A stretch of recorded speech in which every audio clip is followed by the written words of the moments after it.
Welcome to the Slop Temple. We pray this video helps. You'll start inside settings so you can use the face emoji keyboard. Tap General, then Keyboard. Make sure emoji appears in the list. Once emoji is present, open Messages or Notes to bring up the keyboard. You want to be ready to switch keyboards quickly, so practice pressing the globe or smiley icon. That first action selects the emoji set. This step makes the face emoji keyboard available and ensures you won't be blocked when you need animated or custom face stickers. Now you'll switch into the face emoji keyboard and pick the exact face you want. Tap the globe or smiley icon to cycle. When you see faces or memoji stickers, tap to open them.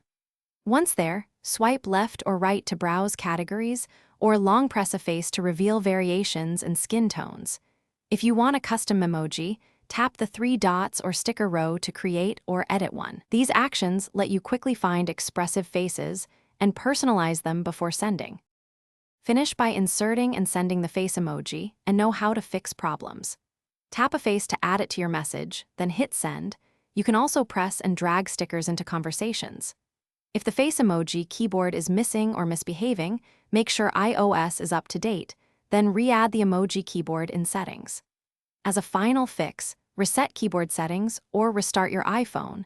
This clears temporary glitches and restores normal emoji keyboard behavior. Thanks for watching. Consider subscribing if we helped you.